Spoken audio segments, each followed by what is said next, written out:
आज हम लोग स्टार्ट करेंगे चैप्टर नंबर 3। चैप्टर नंबर 3 है आप लोगों का analysis of business transactions and double entry system. कि आपने जो ट्रांजैक्शन होगी बिजनेस की आपने उसका एनालिसिस करना, ठीक है। और डबल एंट्री सिस्टम क्या है आज हम लोग उसको भी डिस्कस करेंगे, ठीक है। सबसे पहले हम लोग थोड़ा सा लास्ट चैप्टर को डिस्कस करते हैं। आप लोगों ने देखा कि हम लोगों ने लास्ट चैप्टर किया अकाउंटिंग इक्वेशन, ठीक है। अकाउंटिंग इक्वेशन को हम लोग बिजनेस की फाइनेंशियल पोजीशन भी बोलते हैं, ठीक है। अकाउंटिंग इक्वेशन से बिजनेस की फाइनेंशियल पोजीशन क्या होती है, शो होती है, ठीक है। तो अकाउंटिंग इक्वेशन करते हुए हम लोगों ने तीन एलिमेंट्स को डिस्कस किया। अकाउंटिंग इक्वेशन में तीन एलिमेंट्स थे अकाउंटिंग के। एसेट्स, आपने देखा एसेट्स बहुत सारे थे, cash, bank, building, debtors, stock, ठीक है। दूसरा एलिमेंट हमने डिस्कस किया लायबिलिटीज। लायबिलिटीज में क्या था, creditors, account payable, bank loan, ठीक है। तीसरा एलिमेंट था अकाउंटिंग का कैपिटल या ऑनर इक्विटी, ठीक है। ये तीन इंपॉर्टेंट एलिमेंट है अकाउंटिंग के। लेकिन बेसिकली अकाउंटिंग के पांच जो है वो बेसिक इंपॉर्टेंट एलिमेंट्स होते हैं, ठीक है। तीन तो हम लोगों ने डिस्कस किए, चौथा कौन सा है, इनकम या रेवेन्यू, और पांचवा है एक्सपेंसेस या लॉस, ठीक हो गया। अब आप लोगों ने देखा कि जब भी कोई ट्रांजेक्शन होती है तो इन पांचों एलिमेंट्स में चेंज आया। हम लोगों ने अकाउंटिंग इक्वेशन में देखा कि जब भी कोई ट्रांजैक्शन हुई है तो उसके हमने कितने इफेक्ट देखे, दो इफेक्ट देखे, ठीक है। डबल चेंज आया बिजनेस की फाइनेंशियल पोजीशन पे, ठीक है। तो जब भी बिजनेस की ट्रांजैक्शन होगी, ठीक है, एटलीस्ट कम से कम दो चेंजेस तो फाइनेंशियल पोजीशन पे जरूर आएंगे, ठीक है। दो से ज्यादा भी चेंजेस हो सकते हैं, ठीक है। तो आज हम लोगों ने एनालिसिस सीखना है ट्रांजैक्शन का, ठीक है। उसमें हम लोग डिसाइड करेंगे कि एसेट्स कौन से हैं, एक्सपेंसेस कौन सी हैं, लायबिलिटीज कौन सी हैं और इनकम कौन सी है। तो आप लोगों ने इसको याद नहीं करना, सिर्फ अंडरस्टैंड करना, ठीक है। और रट्टा नहीं लगाना आप लोगों ने, ठीक है। जैसे जैसे आप अकाउंटिंग करते जाएंगे आपको आहिस्ता आहिस्ता चीजें जो है वो क्लियर होती जाएंगी। तो देखिए आप लोग, सबसे पहले हम लोग ट्रांजेक्शन्स की एग्जांपल्स हैं, ठीक है, उनका हम लोग क्या करेंगे, एनालिसिस करेंगे।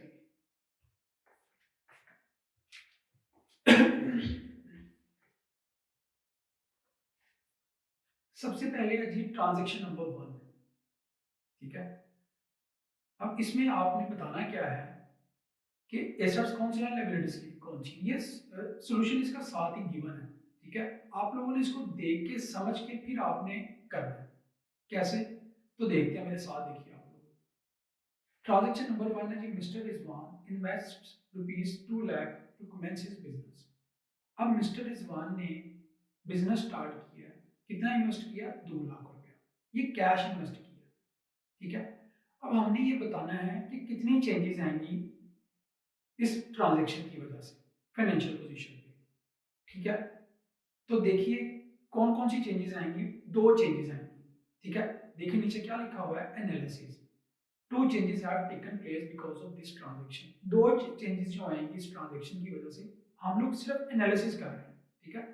सबसे पहले चेंज क्या आएगी, जब बिजनेस में कैश इन्वेस्ट किया तो कैश क्या होगा, इंक्रीज होगा, ठीक है। तो आप सिर्फ सिंपल लिख सकते हैं कैश इज इंक्रीज, बस पूरा ना लिखिए आप इन द बिजनेस बाय, ये डिटेल में लिखा हुआ है समझाने के लिए।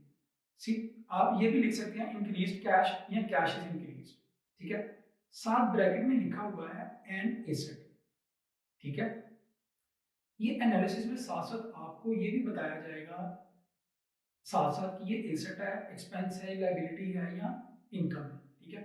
तो ये भी आप लोगों ने ख्याल रखना है, ठीक है। तो साथ ब्रैकेट में लिख दिया कैश हमारा क्या है, एसेट है, ठीक है। दूसरा चेंज क्या है इस ट्रांजेक्शन की वजह से, कैपिटल या ओनर इक्विटी। कैपिटल को हम ओनर इक्विटी भी बोलते हैं। जब भी बिजनेस स्टार्ट किया जाता है तो वो अमाउंट जिससे बिजनेस स्टार्ट किया जाता है उसको हम क्या बोलते हैं, कैपिटल, ठीक है।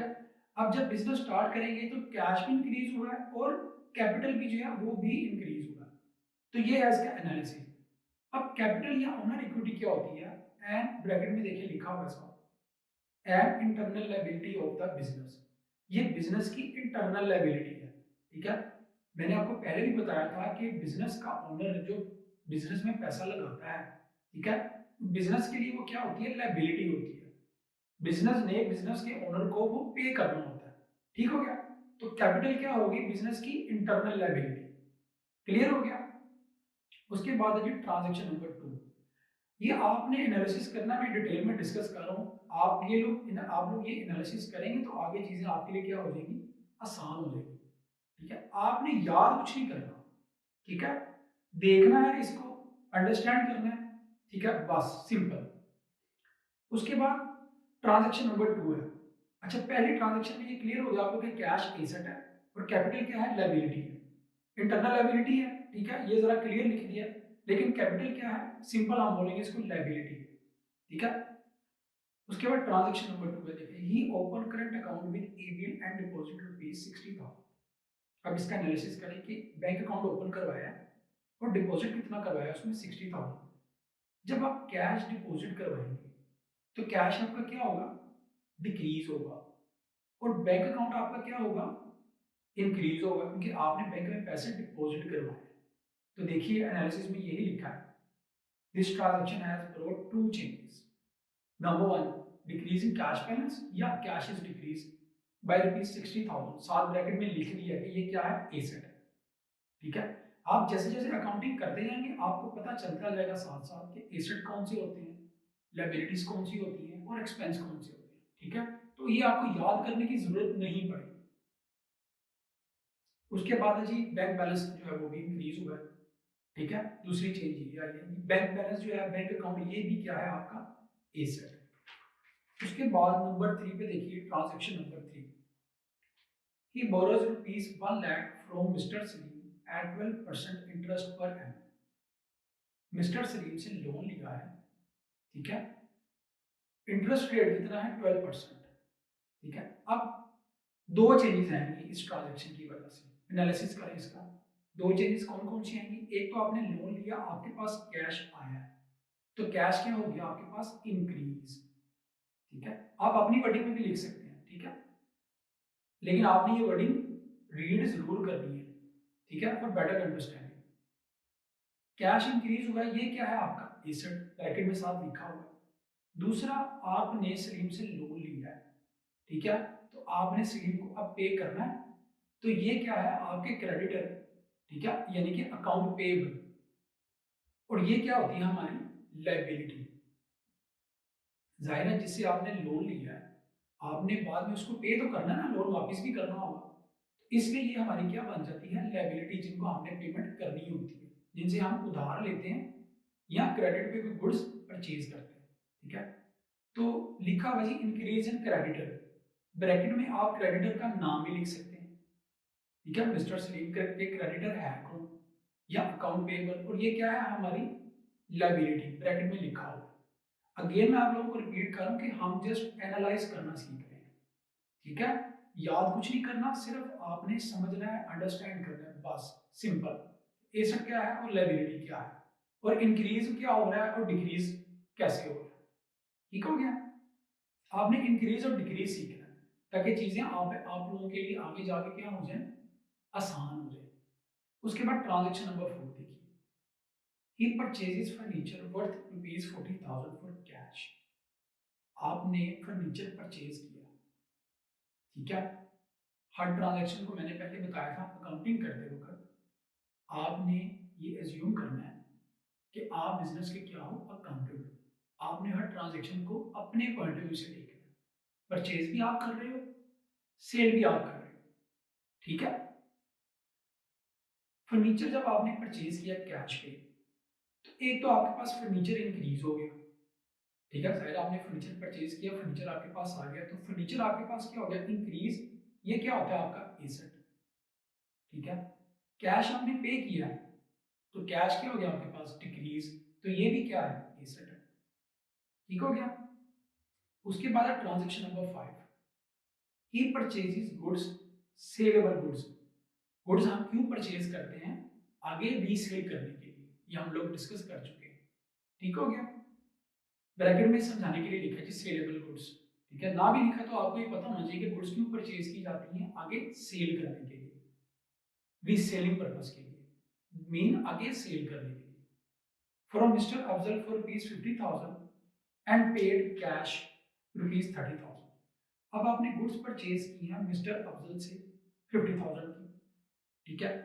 कैश आपने कितना पे किया है 30,000, ठीक है, और 20,000 आपने क्रेडिट पे परचेज की, ठीक हो गया। अब इस ट्रांजैक्शन में तीन चेंजेस आएंगी। नंबर वन, आपके पास परचेजेस क्या हो रही हैं, इंक्रीज, ठीक है। ब्रैकेट में देखिए साथ लिखा हुआ है गुड्स। गुड्स मैंने बताया था जब भी परचेज करेंगे तो हम क्या वर्ड यूज करते हैं, परचेजेस, गुड्स हम नहीं लिखते, ठीक है। आगे जाके आप इसको भी मजीद डिटेल में करेंगे। गुड्स आपकी इंक्रीज हो गई, परचेजेस आपकी इंक्रीज हो गई, कितने से 50,000 से, ब्रैकेट में लिखा हुआ है इसके साथ एक्सपेंस। हम गुड्स को क्या ट्रीट करते हैं जब परचेज करते हैं, एज एन एक्सपेंस ट्रीट करते हैं, ठीक है। ये आप लोगों ने याद रखना है, ठीक है। ये ब्रैकेट में देखें साथ इसके लिखा हुआ है कि आपने गुड्स परचेज किया तो ये क्या है आपका एक्सपेंस, ठीक हो गया। लेकिन जब गुड्स स्टॉक में चली जाती हैं तो तब आपका क्या बन जाता है, एसेट। गुड्स स्टॉक जो है वो गुड्स का एसेट होता है, ठीक हो गया। उसके बाद दूसरी चेंज क्या आएगी, आपने कैश देखें पे किया है, आपका कैश बैलेंस जो है वो कम हुआ है, डिक्रीज हुआ है 30,000 से, वो भी एसेट है, ठीक है। अब 20,000 आपने भी पे करना है, पे किया नहीं है, तो मिस्टर अफजल आपके लिए क्या बन गया, अकाउंट पेएबल, यानी कि क्रेडिटर। तो आपके क्रेडिटर क्या हो रहे हैं, इंक्रीज। ब्रैकेट में इसके साथ क्या लिखा हुआ है, लाइबिलिटी, यानी कि आप आपकी लाइबिलिटी क्या हो रही है, इंक्रीज, ठीक हो गया। उसके बाद है जी ट्रांजैक्शन नंबर 6, ठीक है। ये थोड़ा सा आपको बोरिंग लगेगा, ठीक है, लेकिन आपने, मैंने बताया कि इसको रीड करना है और अंडरस्टैंड करना है बस, ठीक है। ये सब चीजें आगे क्या होंगी, रिपीट होगी। ये आप लोगों की बेस बनाई जा रही है, ये अकाउंटिंग के बेसिक्स हैं, ठीक है, ताकि फर्दर स्टडीज के लिए आप लोगों को प्रॉब्लम ना हो। उसके बाद है transaction number 6, he sells goods for cash ₹18,000। Good sale की है कैश पे। अब आप इसका एनालिसिस करें, जब आप गुड सेल करेंगे कैश पे तो कैश आप रिसीव करेंगे, पहला चेंज क्या होगा, कैश इंक्रीज होगा, एसेट है। दूसरा, जब आप गुड सेल करते हैं तो आप कौन सा वर्ड यूज करते हैं, सिंपल सेल का वर्ड, ठीक है। परचेज करने के लिए गुड्स जब परचेज करते हैं तो परचेज का वर्ड यूज करते हैं, जब गुड सेल करते हैं तो हम वर्ड यूज करते हैं सेल, ठीक है। तो देखें एनालिसिस में क्या लिखा है, डिक्रीज इन गुड्स और इंक्रीज इन सेल्स।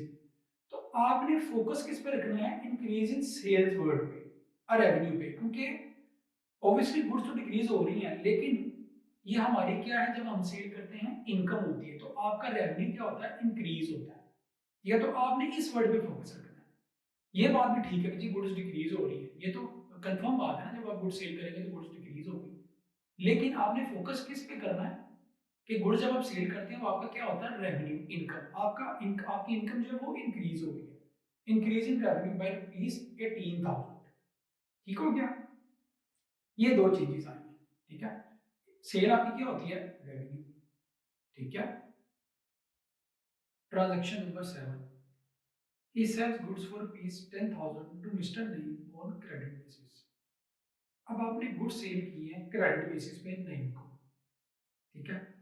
अब इसमें कितनी चेंजेस आएंगी, इस ट्रांजैक्शन में दो चेंजेस आएंगी, ठीक है। पहली चेंज क्या आएगी कि आपके डेटर्स जो है वो इंक्रीज होंगे। जब आप किसी को क्रेडिट पे गुड्स सेल करेंगे उधार पे, तो आपने उससे पैसे लेने हैं, तो जिससे आपने पैसे लेने होते हैं वो हमारा क्या कहलाता है, डेटर, यानी कि अकाउंट रिसीवेबल, ठीक है। तो आपके डेटर्स क्या हो रहे हैं, इंक्रीज, और ये क्या होते हैं, हमारे एसेट, ठीक है।